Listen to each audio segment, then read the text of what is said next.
Welcome everyone to the April Environmental SIG monthly meeting. I'm pleased to have Justin Connolly from New Zealand tonight, halfway around the world, give us a presentation on his experiences with En-ROADS. And Justin, if you would just introduce yourself and give a little background, I think that'd be great, a great way to start. Yeah, sure. Thank you. Well, thank you very much for having me, and thank you for having it at a Asia Pacific friendly time. And it's nice to alternate those time zones so that we can all join from different parts of the world. So thank you for that. I am Justin Connolly. I live in New Zealand, a little city called Hamilton in New Zealand, which is about an hour and a half south of Auckland. I have my own consultancy, which I've called Deliberate, which is about 10 or 11 years old. And I do a lot of qualitative systems thinking work and qualitative research as well, more broadly, but very heavily influenced by system dynamics and causal loop diagrams. I'm not a mathematical modeler in any sense of the word, let alone the system dynamics sense of the word. So that's the context of myself. I'm trying to learn a little bit of modeling skills, but I'm probably not on a path to being a detailed system dynamics modeler. I do draw from.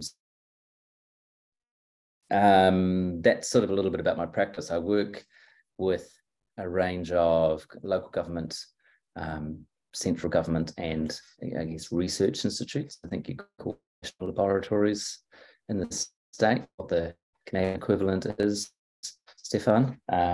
But I do a lot of work with clients like that, understanding complexity. So often alongside qualitative CLDs, alongside other specialities and expertise that are doing maybe more detailed modeling about sometimes agent-based modeling. As a side thread to that, I went through the Climate Interactive En-ROADS ambassador training and accreditation process.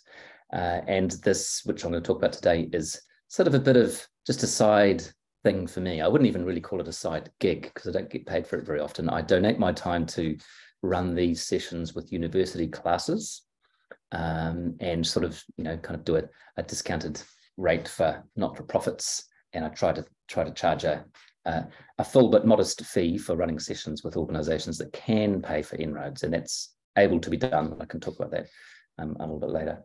But it's sort of my way of doing some climate activism, I guess, in my life, rather than it being a big plank of the way that I earn and make income. But it's certainly very useful to have in the conversation.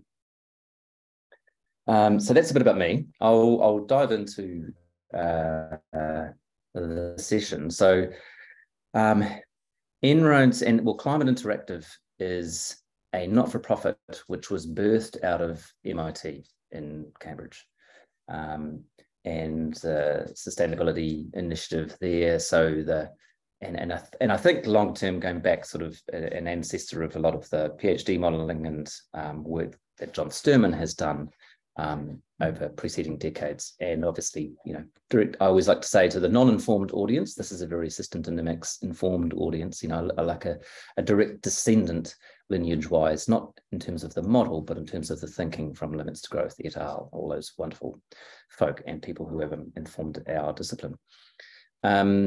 So Climate Interactive's, I think, about 10 or 12 years old. They have a few tools. They had a tool called C-ROADS, C-ROADS, which was carbon, and ROADS stands for Rapid Overview and Decision Support. So very much targeting the not complicated detailed modeling, the rapid overview, explore various potential futures with the tool. And so C-ROADS was more of a macro kind of UN negotiation sort of support tool. It was kind of more of a China, Russia, US developed nations negotiation scenario. En-ROADS, EN-ROADS, energy, rapid overview and decision support, is more focused at a macro global level perspective on a range of policies that we could be pursuing in order to reduce emissions and maintain global temperature rise to between 1.5 and 2%. C, I use C. You guys probably use F. So sharing my screen, you can see my screen, okay? Yes. Yep. So this is the interface with En-ROADS. So it is fantastic. It's literally, it's system dynamics modeling in the background with a wonderful interface, and it's interactive. So whatever we are tweaking in terms of moving things around, you'll see graphs changing in real time. And it's very much in the dashboard, management dashboard sort of scenario. So the intent of this is not to model things and predict. It's very much about understanding broad ways that interventions respond. Do they kick in straight away? Are they or not? Do they have the impact that you expect them to have or not? How might they work in combination? So very much a way of people to rapidly explore potential futures and help break down the perhaps unhelpful mental models and rebuild useful mental models around where intervention should be targeted.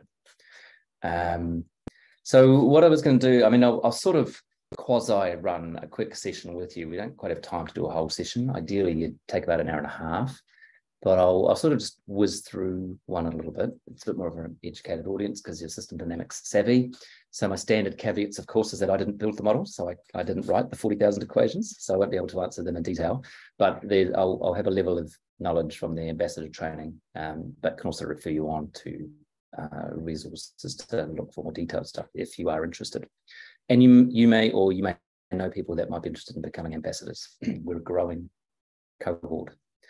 So normally the workshop, the facilitated workshop kind of goes through a few steps. I sort of start with and this is guided by the advice from Climate Interactive. Start with what are the things that are on people's mind? What do you think are the ways that we will be able to address emissions?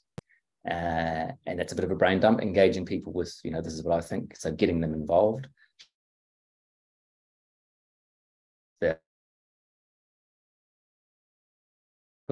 Ooh, that's exciting. Before explaining it, and then going through a bit of an iterative process of exploring options in the interface. So my question for you guys real quickly is, what are the things that you guys hear? What is in your mind? What do you hear touted that we're doing, or where our energy fits going? Regardless of what you see on the screen here, what are the types of things that we should be doing to reduce emissions and limit global temperature rise to 1.5 and 2? I hear a lot of debate about say out loud. I hear a lot of debate about hydrogen, the use of hydrogen, Oh, yeah. and also a lot of debate on nuclear as well. Cool. Those are two good ones. Richard, Stefan? No, nothing. I think we should look at reducing our own consumption. Yeah. And Richard, you were shaking your head, so you're on mute. You're muted. Yeah, there's been a lot of talk recently about there being new sources of hydrogen that's similar to sources of oil that are geologic rather than from water or methane. There are ways of creating hydrogen from water and methane, but there's supposedly this new idea that there are a lot of hydrogen available geologically. I have no idea. I don't know anything about it except that I read it probably in Science. Yeah, that's interesting. I haven't heard that, but that's interesting to hear. Okay, so there's a few things. I'll come back to those as I explain the interface here, right? So what you see in front of you is a couple of graphs, some sliders, and a temperature at 2100 on the right. So hopefully you can see my cursor hovering around the screen as I sort of float around.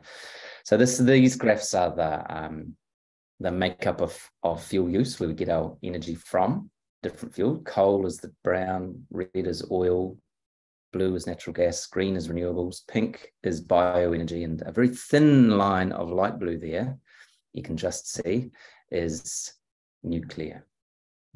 And we also have the option, so those are kind of over here, we've got coal, oil, natural gas. We can disincentivize those effectively. There's each slider has a simple movement at the top, which is a basic way of doing things, or each of them has much more detailed settings below, which you can go in and muck around with. We probably don't have time to go into those, but broadly the slider here is for coal, we can discourage coal, basically through financial effort. That's like making it more expensive, which is either some kind of direct tax or removing inherent subsidies that already exist, right? So making it less easy for those things to exist. So that's what we can do for coal, oil, and natural gas. Renewables and nuclear, we can encourage, we can also discourage a little bit, but we can encourage more of those effectively by subsidizing them. Or in New Zealand, there's a political party saying we want to cut bureaucratic, red tape, permissions access for renewable energy. So that's basically a way of making it cheaper, because they're going to cut out part of the consenting process. So we could move that up or down. Nuclear is the same. Bioenergy here, and bioenergy, of course, is burning organic matter to create electricity, but still emitting carbon into the air. That is a carbon emitter, but also as we regrow that, it's drawing it down, and so it sort of becomes cyclic. And there's mixed views on that. And here there is new zero carbon. So that's a source of energy generation that does not emit carbon. And so that might be cold fusion or something like that. And carbon price is here, which is a price on the intensity of the carbon emissions of any type of fuel use, but it would apply to all of them. So these levers target a specific fuel use. That one targets the carbon intensity, so it kind of goes across. You'll notice that hydrogen is not in there. And I'll come back to that because we can roughly approximate it. I'll just carry on explaining. We approximate it under renewables, basically, but I'll come back and explain a little bit more about hydrogen later. And nuclear we've got there. These ones in the middle are broadly how we use energy. So very, very highly aggregated into transport, the efficiency of it, and electrification of the fleets, various fleets. So that's predominantly land transport, cars, trucks, buses, trains. It does include sea and air, but there's sort of a much longer delay built into that kicking off because of the progress still required. And buildings and industry, so where we live, where we work, where things are made, again, energy efficiency of the processes within that. So how much energy is used for an industrial process, say, or for the heating your home. Electrification of those processes. So, here in New Zealand, there's still a lot of coal burned to dry milk into milk powder to export overseas. All right. So that's an example of fossil fuel use.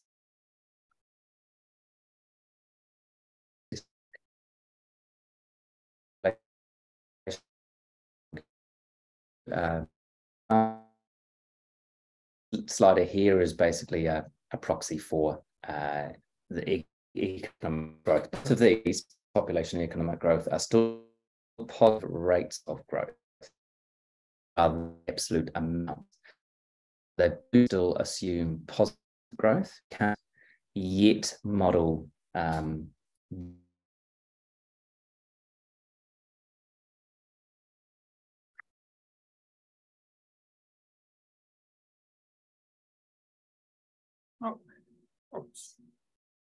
Oops. Yeah, we were encountering a couple of little problems earlier too. I think we know it's on his end now. We'll give him a moment to rejoin. Hopefully he'll he's back. Hi, Justin. Well, For I hope everyone that's not going to happen a lot. I hope not. For everyone who's watching the recording, please bear with us. Hopefully we won't have too many interruptions. I know Justin's doing the best he can. Well, the internet is doing the best it can. The network is doing. The network is doing the best it can, yeah. So Right. normally my internet, just for the record, from New Zealand is fine. We're not that backward, but I think I might be somewhere in this building because I'm not where I normally am. I might just be a little bit of a soft spot for the internet. So hopefully it goes okay. I was saying, I think, about economic and population growth. And so I was saying they're both still positive rates of growth. So population is not about culling people from the earth, but it is about things like educating women around health options and fertility options,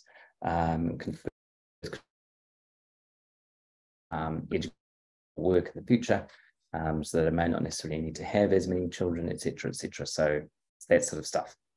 And economic growth this is a long run economic growth. It sits here at about 1.5%. I think it is. Like we can dial that down to 0.5% over a 70-year average, or up to 2.5% over a 70-year average. So that's the proxy for consumption, Stefan, for you. And then over here is other emissions. So this is all broadly fossil fuel emissions, and over here is other. Of course, carbon's not the only greenhouse gas. We talk about carbon equivalents. So there's methane, there's F gases, there's nitrogen oxide, these other things. Nitrogen oxide comes from land use a lot.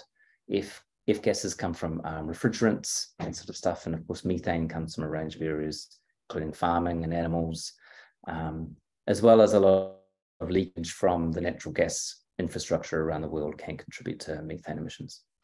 Although that's dealt with more over here. So we can turn that up or down. And deforestation is cutting down trees where they are, right? So that's often associated with land use expansion in places like Amazon and stuff, as opposed to afforestation. So these two sliders only ones that removal. So they're only of carbon here, right? I don't need to explain the bathtub example to you guys, but these are the only ones that deal with the drain. All of the others are dealing with the tap, really. So that's insightful. Afforestation is planting trees where they currently are not. And trees, we'll see whether that's the case. And here, this is technological. So technology that either does or is yet to be invented, does exist or is yet to exist, that probably is unlikely to exist at scale, sucks carbon and sequesters it somewhere. So trees are a natural way of doing that, of course. There are machines that direct air capture, I think it is, AC, where they have some of those in Iceland, big fans that suck carbon out of the air and they pump it underground. There's processes like called mineralization of soils, so kind of grinding up rocks and sprinkling it on soils helps catalyze the absorption of carbon into the soil, which is a natural process anyway. And then there's agricultural practices as well. So there's quite a big movement around the world moving to what they call regenerative farming practices, which is practices that use less fertilizer as a start, but also tend to kind of suck more carbon in. So no-till agriculture, no ploughing, because when you expose earth, carbon oxidizes. So that's that sort of stuff there. All of that is throwing a lot of information at you in terms of what the options are. But let's explore the ones you've suggested first of all.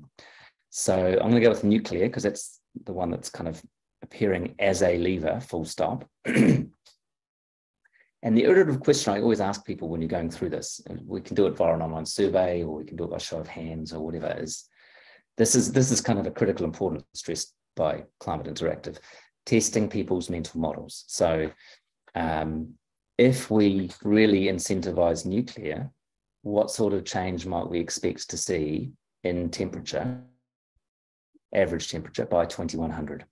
So this, I should actually just quickly explain the baseline as well. This kind of doesn't include commitments that have currently been made.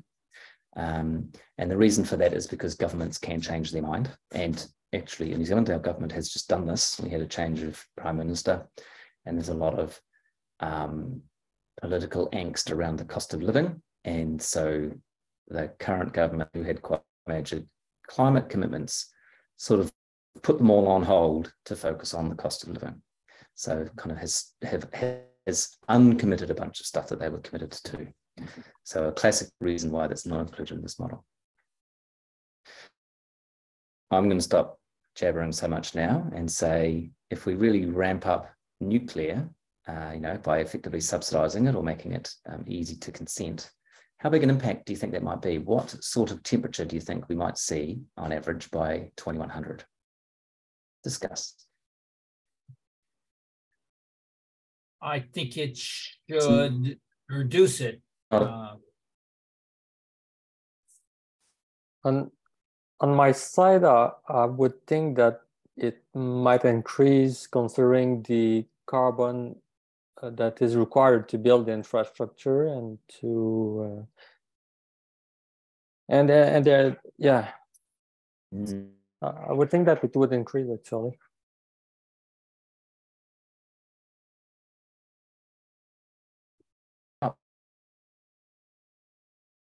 Move it and see. So if I crank up nuclear,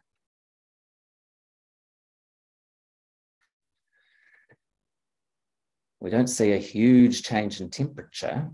And this is what we see in the mix of fuel used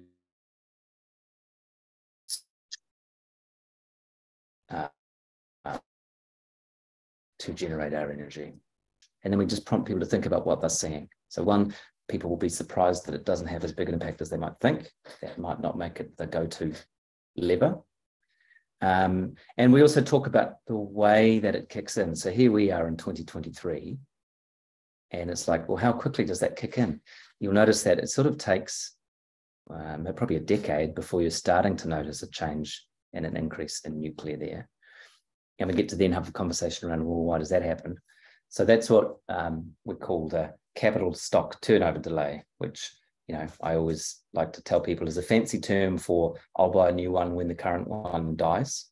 So, we might be incentivizing nuclear energy, but we might still get another 10 years out of our coal power plant. So we'll build a nuclear facility then, because we're not disincentivizing the current fuel use, we're only incentivizing nuclear if that lever is pulled by itself.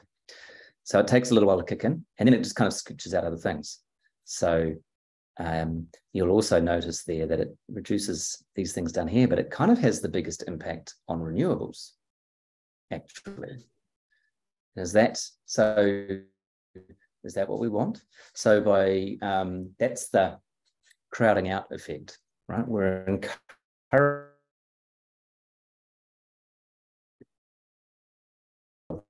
but it also sometimes crowds out things that we do want, because all we're doing is maybe making, in some instances, nuclear more competitive to install than renewable. Again, rather than disincentivizing those other things. So if I go back to reset that,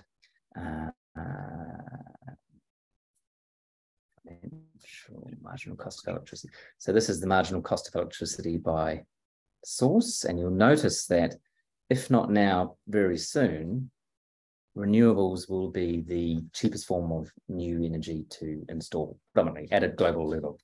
Obviously, there's, it needs to be able to suit and not. The next cheapest still, though, for most parts of the world, are coal and natural gas. And nuclear is up here in the light blue. So when we encourage nuclear, we're basically making that cheaper. So we're dropping that down. We're dropping the marginal cost of nuclear down so that it becomes, sort of competitive with renewables. And so it sort of ends up crowding out more renewables than anything else, because the renewables are likely to be the new source of electricity installed, given that it's the cheapest. So perhaps not the impact we might have hoped. And if we look down here, the black line is business as usual. We'll end up with 20 exajoules per year of nuclear power plants, and I'm forgetting exactly how many power plants that is. I think it's 400 or something around the world. We're going to quintuple, is that the right term? By a factor of 5, the amount of energy that is produced by all the nuclear power plants we're building, right? We're going to produce 100 exajoules per year instead of 20. We're going to increase it 5-fold, and we're still only going to have that marginal impact. So we've got to think about the equity components of that in terms of the impacts of building nuclear power plants like that all around the world and where that energy goes, let alone the supply chain stuff that you mentioned, Stefan. So perhaps not the answer we were hoping for. Nuclear consumption. I'll just turn to consumption quickly. That was the other one. Oh, any comments I should say before moving on? I don't just want to talk at. It's just this is an informal intro. I was wondering. I don't know if you know, but when you present this, if there are questions about how the model works, is there any way to see that information, or is that hidden? I mean, if you were, you can't see it through the interface. If I got someone who was, involved with creating this, they would be able to tell me how this was calculated. So that's one question. The other one is, this is all, when you start let's say we're going to increase electrification and transport, is it just starting now, or is there a way to say, like the US government does, by the year 2050, we will be 100% electric vehicles? So it's sort of a phase in over a period rather than starting at 1% now. I mean, that's not, you can't do that in this model as it's set up, can you? I'll answer your first question first. So in terms of the questions around how the model is set up, the model is documented, and in that sense is open access to an extent. With the documentation, it's about a 400-page document you can download from Climate Interactive. So they're totally open with that. Although I have to say, when I was going through it, it didn't have a visual articulation of what the stocks and flows were, but it does have sort of a causal events and diagrams of what influences what, and it's got tables listing effectively the equations or the major assumptions around what's included.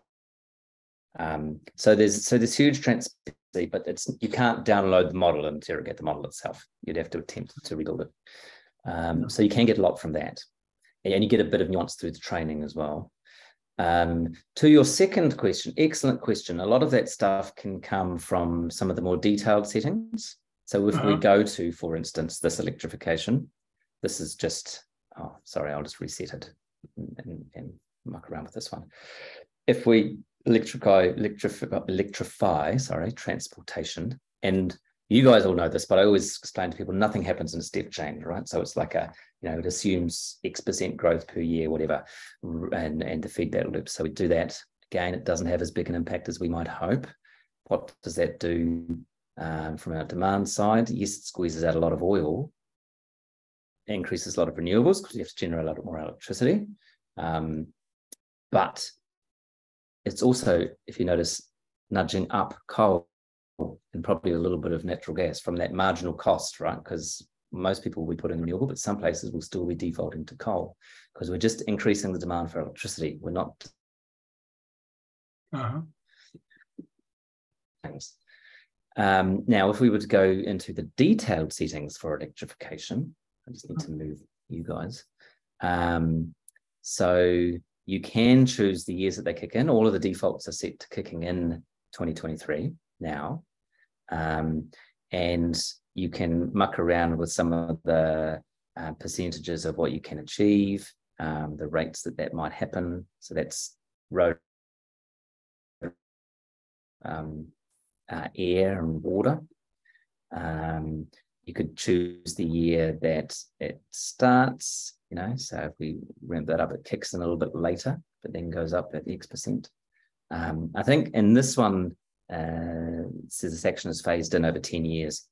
For some, and it's up to the other caveat I normally say at the beginning, of course, is the models based on the best available science. So they draw from peer-reviewed literature to get the assumptions around if we electrified everything that we could it would be kind of this percentage of the total fleet or in the world or whatever. So the maximum assumptions are informed by literature, and then you can move some of them in some of the detailed settings depending on what they were.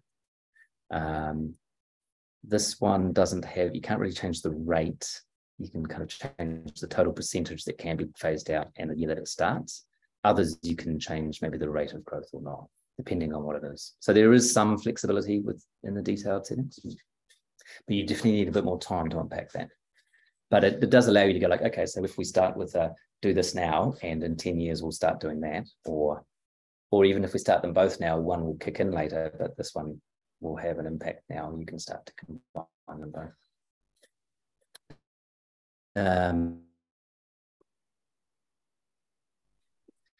What were we talking about? So we were going to do consumption, I think, weren't we?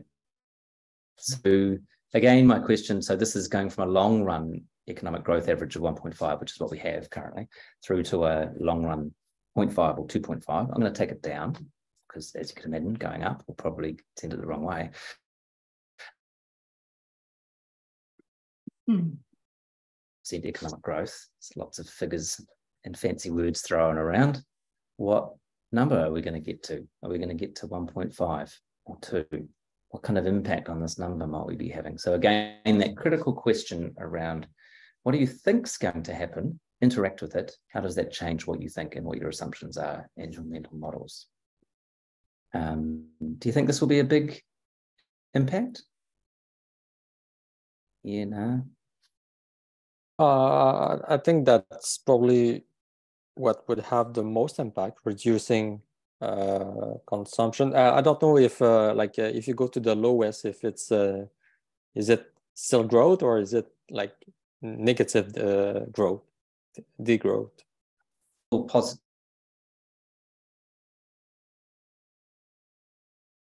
And this, really importantly, model assumption, economic growth is exogenous in here. And to this audience, because you're system dynamicists and stuff, I can say that that's not uncontroversial in some audiences, right? Because we know that the economy is endogenous.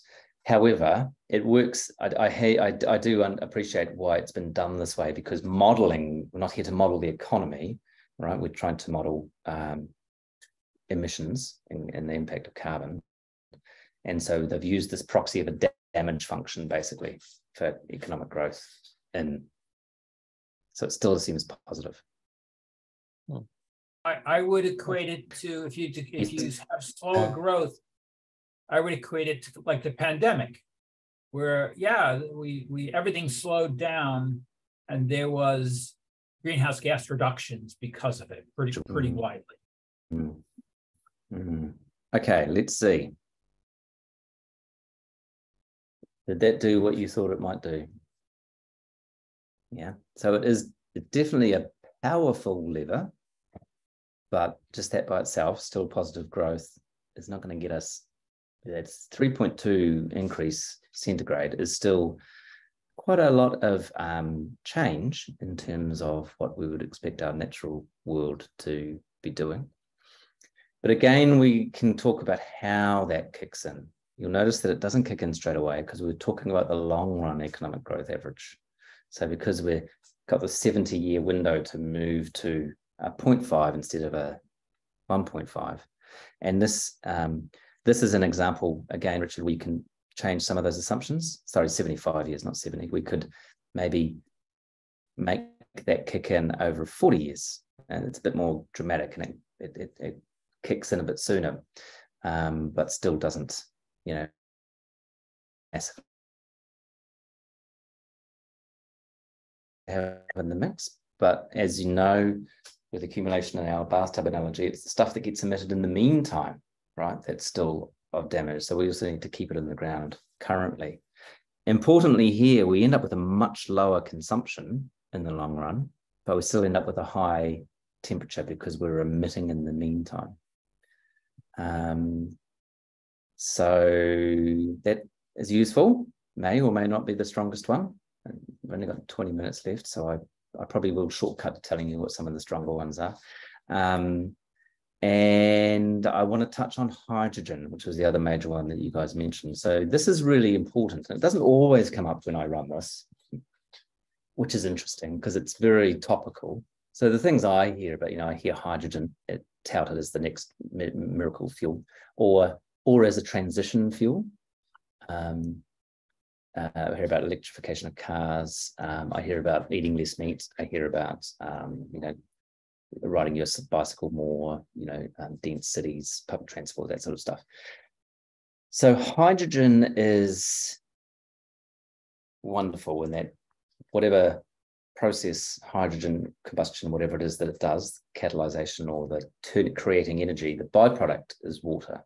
So you take hydrogen and oxygen and you get water. That's wonderful. But hydrogen really is just a store of energy. So we need to create the hydrogen. Acknowledging, Richard, your comment around geological hydrogen, I've not heard of that. But basically all of the hydrogen processes we have currently, we talk about green hydrogen and brown hydrogen. There's all these different colors. I think it's gray, brown, gray, blue, and green. And basically, brown and gray are created from fossil fuels. Blue is created from fossil fuels, but captured and kind of pumped back into the ground. And green is generated from renewable energy. So the point there is you still need to make the hydrogen. And here is by diving into the detail and ramping up storage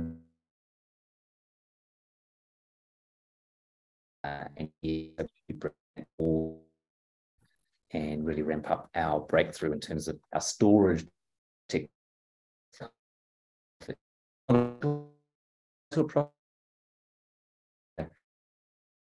And as you see, that doesn't have a huge impact in terms of because we hydrogen.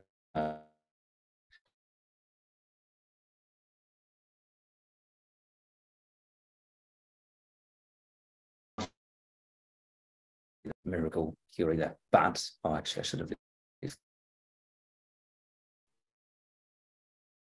leave that on. I will ramp up nuclear, start a few things that we've got now. Down it can so they start appearing, although we've still got a long way to go. Remember that by dialing, I think all of those, we're still only getting to 3 or 3.2. And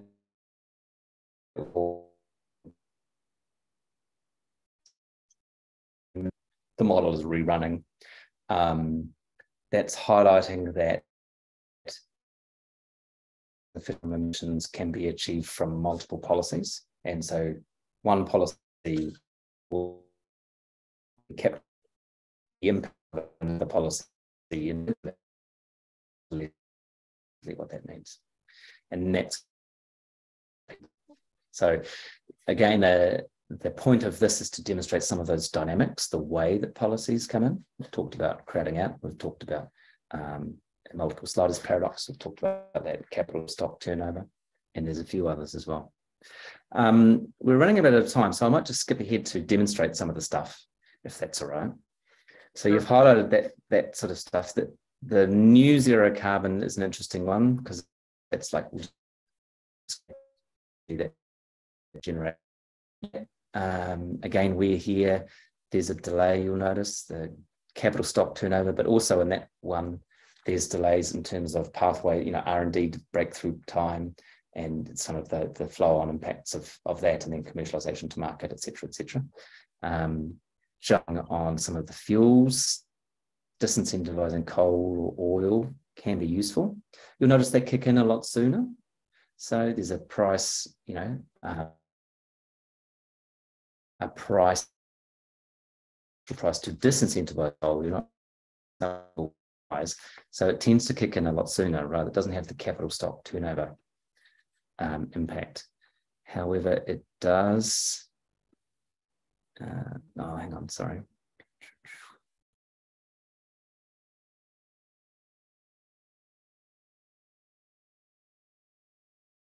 Oh, looking for the wrong one. I'm looking for that one. No, I can't find my graph. Sorry, I'm on the spot. For some, there is this price demand feedback loop. So if I go, say, renewables, you'll ramp up the share of renewables, but you'll notice that it's quite hard to see, but that total use actually just goes up a little smidge, because by encouraging renewables, all you're really doing is adding to the stock of ways that electricity is generated. Economists call this Jevons paradox. So if you make it more efficient or you make something cheaper, you actually end up using more of it. So there's this price demand feedback loop. If it's cheaper, you use more. If it's more expensive, you use less. So that works in renewables, and disincentivizing coal, you'll notice, brings down consumption as well as maybe bringing down long-run economic growth.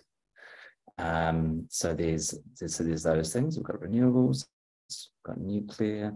I'll do individuals first. Energy efficiency and stuff is really important. Electrification has an impact, but not much. Notice that coal goes up because a lot of people still have to generate electricity. Electrification here is similar, but a little bit different. It's much more renewables here, because I guess of the mix in industrial processes. But energy efficiency, so if you're talking about cycling more, walking more, public transport, buses, that sort of stuff, that's kind of energy efficiency, right? And of efficiency of homes and buildings as well. So if you're living more densely, if you have 15, 20-minute cities like Paris is trying to do, if you are insulating homes better, it's a big movement in the UK for retrofitting homes, your energy efficiency is increasing. This is a more powerful lever. I'll cheat and I'll tell you what a couple of the more powerful levers are. So the energy efficiency one's quite impactful. Does have a bit of a capital stock component, but if you're doing that and disincentivizing renewable some of the nasty fuels with renewables, you're starting to get close. Population is still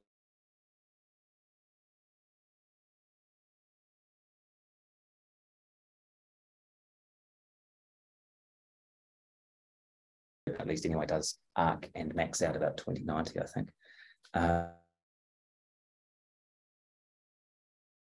People like trees, obviously we have to grow, so that generational delay of when the population change will kick in time. Stations doesn't have a huge impact, sadly, although it is important in the mix to stop expanding agriculture. Methane, similar. Methane is a very powerful greenhouse gas. Methane is more powerful, not as long lived. So it lasts a decade or so, a couple of decades, maybe about a decade. And then it kind of deteriorates into something else. So you'll notice that tends to have an impact, but between energy consumption and methane of farms.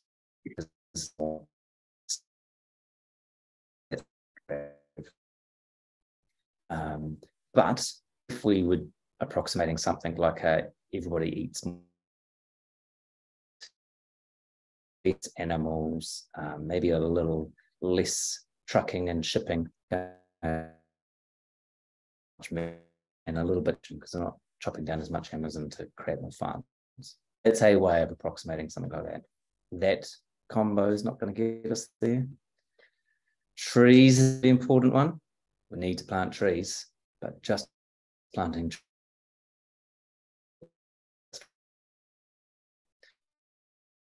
For some, I suppose just from an experience point of view, it's sort of like people can be, so we're not going to plant trees. We still need to plant trees, but we need to do a lot of other stuff as well.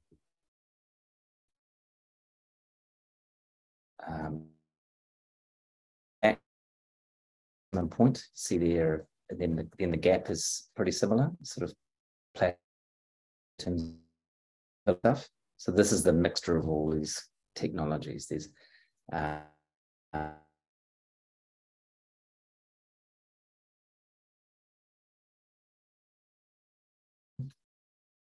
hands in Iceland is talking about, they take a while to kick in, and then you have soil and rocks stuff. Agricultural soil carbon is sort of agriculture.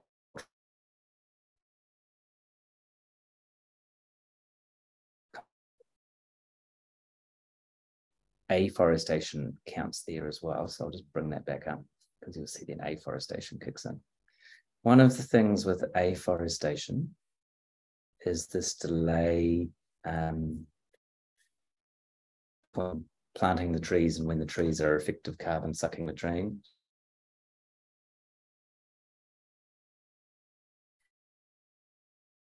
I'll just go to emissions and removals. So this is our tap and drain in our bathtub analogy.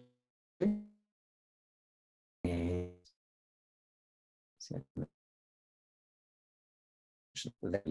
if we switch to a bathtub analogy, this is our tap,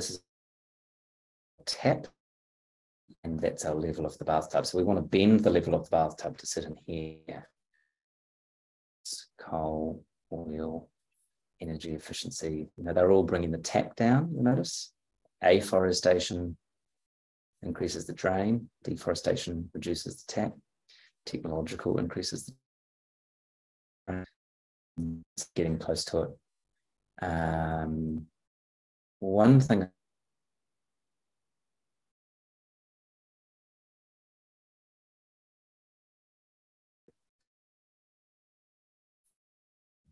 show that with the normal graphs. Carbon price. Quite a massive impact. An immediate impact across a range of fuels, and also the reduce the amount of, so you'll notice there we turned down economic growth, I think less than 600 in terms of consumption in 2100 of energy, but only about 3 or 3.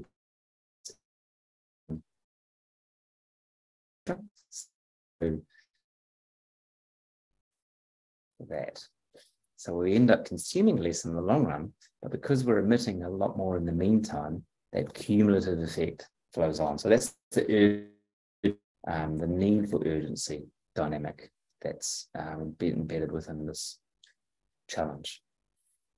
I'm conscious of time. I know we've only got about 5 minutes left, so forgive me if I haven't allowed much time for sort of discussions or chat. So I was got a bit carried away there and excited about moving all the sliders, which I tend to do. But I want final slide with you. So this is the informal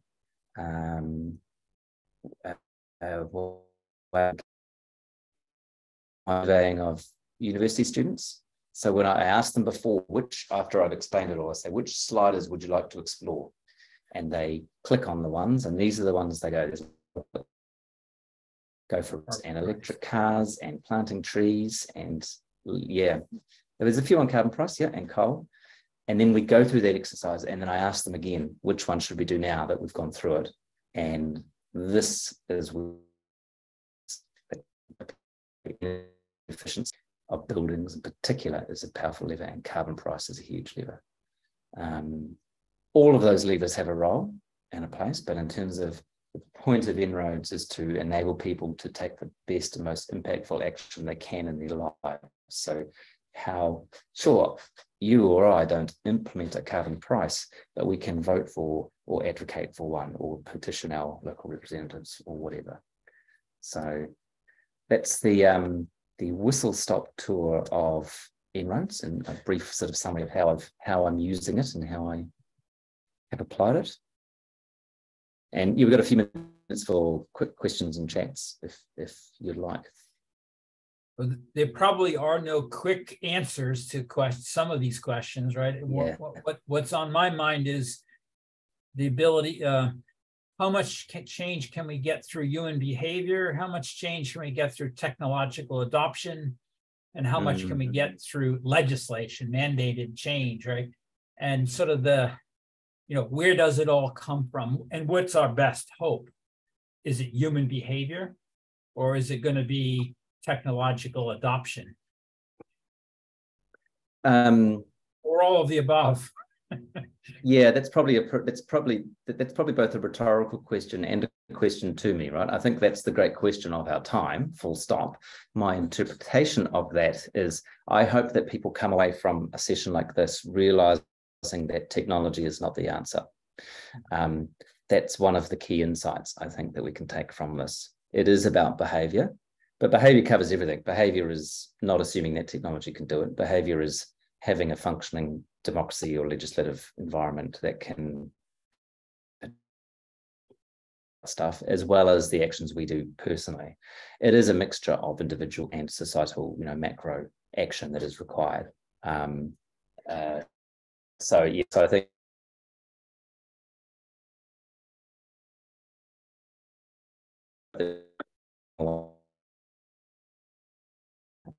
it's about pushing the right legislation and the right incentives.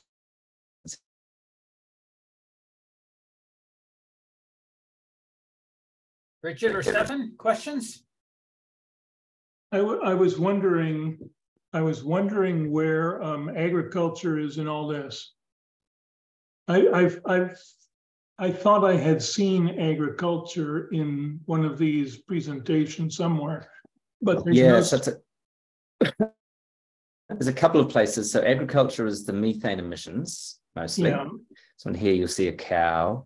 So methane and other gases. So that's sort of an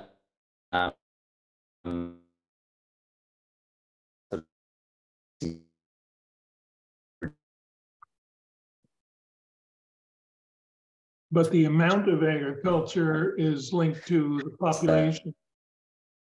And, so. Yes. So that's where some of the feedback loops don't exist, right? So there's no direct feedback loop between population links directly to meat consumption or vice versa. And it's the same with economic growth and emissions. So that's where the focus is, you can't model the world. And to get any kind of approximation of what that feedback loop would probably leave such a model open to criticism that it's so wrong, it's not worth it. So they use approximate damage functions or percentage functions effectively. But that doesn't mean we couldn't combine both of those, like have a few less people because a few less animals, something like that.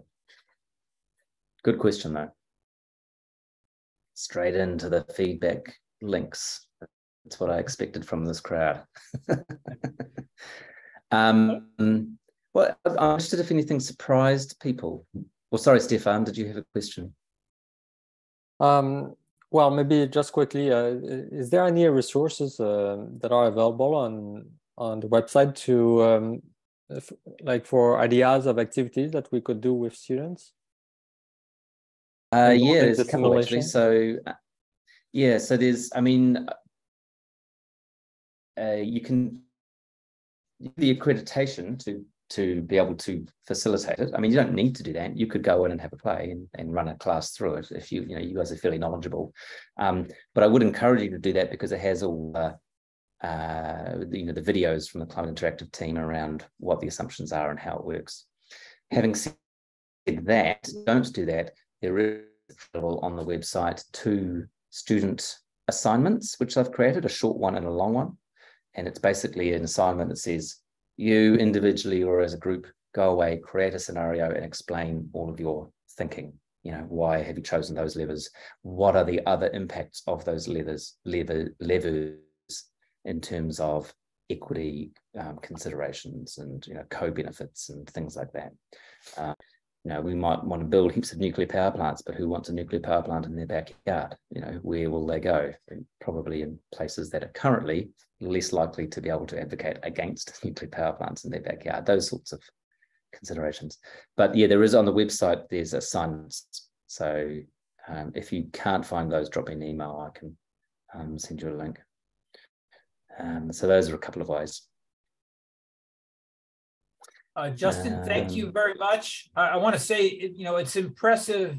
There's so many nuances in the interrelationships here that it's hard to really fathom all of the connections here, all the interdependencies. So that's kind of my takeaway is, yeah, there's sometimes it's not intuitive what the expected end result will be. Yeah, and that's why the key thing for this is to highlight those dynamics that I was explaining. It's not to highlight the exact number you get to or the exact amount. It's this will take a while because there's this capital stock turnover component, or this price demand feedback component, or the crowding out, or sort of those relationships are the key insights. And so hopefully people can leverage those into other conversations. Super. Well, thank you very much. So I'll just close. So again, Justin, thank you for the great presentation. I don't know if any of us are going to make it to 2100 to find out the answer. But Justin, maybe you've got a better shot than Richard and myself. Maybe. Stephen, I probably need to eat less too. meat and insulate my home to give myself a better shot. Well, again, thank you very much. It was a great presentation. I'll get it up on the YouTube channel probably in the next 2 or 3 days, and I'll send out a notice to everyone telling them it's now available. So thank you very much, and I wish everyone a good night. And remember, think about your carbon footprints. Smaller is better. Yeah, and think about how you use your vote and your voice coming from the session into the world as well. So very true. All right. Have a good day, everyone. And there's a network of ambassadors if anybody wants to run a session.